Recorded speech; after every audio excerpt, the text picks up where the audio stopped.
عليكم khiyarta sharafta badan kusoo dhawaada janaalka dhacdooyinka dunida tube oo aad uga barateen barnaamijyo xiiso badan. Sida aynu wada ogsoonahay, nabaddu waa shay qaaliya.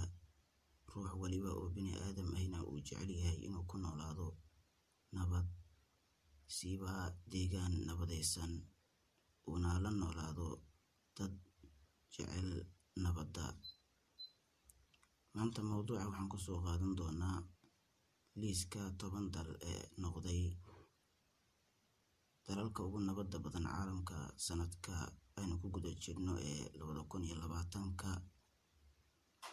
Waxaynu ka soo bilaabi doonaa nambarka 10aad inagoo ku keenayna nambarka 1aad. Fadlan janaalka haddaad ku cusub tahay subscribe, like, gambaleelkana furo si muuqaaladeena xiga ay kugu soo dhacaan.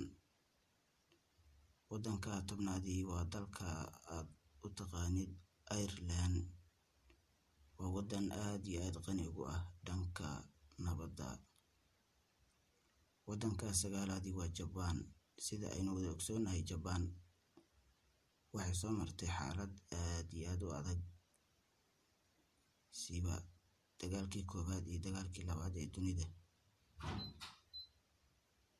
Haatana dadkeedu waxay ku noolaadaan nabad iyo nolol. Waddanka 8aadi waa Singapore.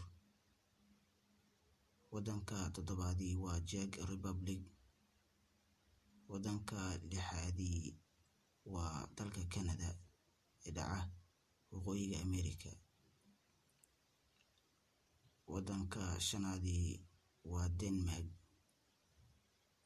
Waddanka 4aadi waa Portugal. Waddanka 3aadi waa Austria.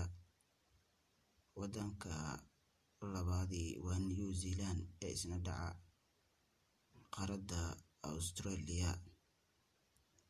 Waddanka 1aad ee ugu dambeeya ee ku xusan mawduuceena maanta waa waddanka Iceland. Waa waddan lagu ammaanay inuu yahay waddanka ugu nabadda badan caalamka sanadka aynu ku guda jirno ee 2020.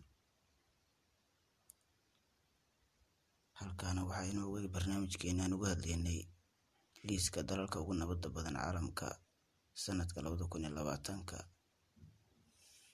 aad iyo aad mahadsantiin. Wasalaamu calaykum waraxmatullaahi tacaala